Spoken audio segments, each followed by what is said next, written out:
This is the Sunday Business Page with John Delano. Good morning, I'm John Delano. Welcome to another edition of the Sunday Business Page. And our very special guest today is Zach Greenberg, an attorney who is the Senior Program Officer at FIRE. We'll ask him what that's all about in just a minute. He also has a particular focus on university campus rights. Zach, thank you for being with us, sir. I do appreciate it. Thank you for having me. So tell me exactly, what is FIRE, F-I-R-E? Sure. We are the Foundation for Individual Rights and Expression. We are a nonpartisan nonprofit that defends free speech nationwide with a particular focus on college campuses. And you're located and headquartered in Philadelphia, so you're a Pennsylvanian. You got it. Absolutely. So let me ask you now about an issue that I think is extremely important, and that has to do with what college universities and campuses are experiencing because such divergent views on the issue of Israel and Palestine.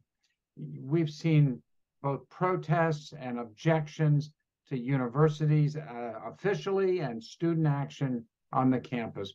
What is the right approach for this at our universities, including the ones in Pittsburgh, like Carnegie Mellon University and the University of Pittsburgh?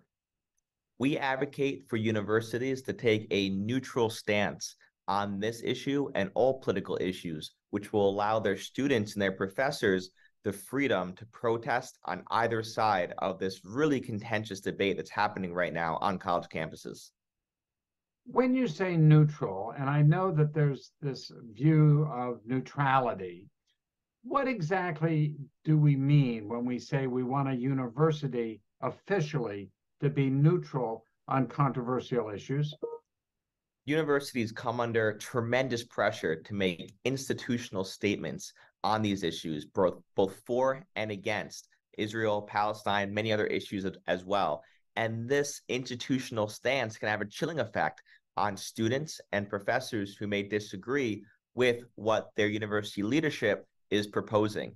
This neutrality will allow students and professors to have their own right to protest and free speech and allow the university to become a better place for free speech.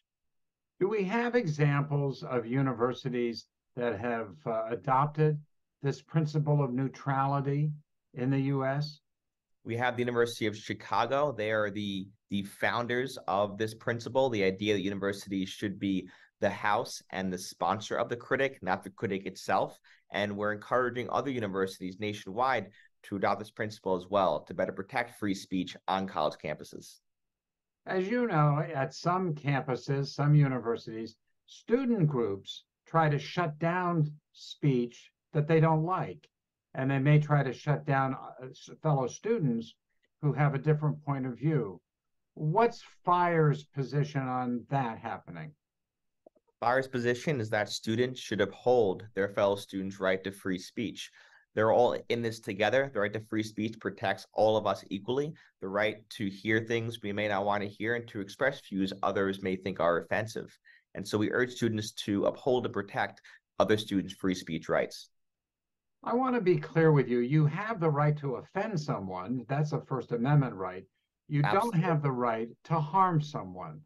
And some speech, people say, can be very harmful. What is the limit here?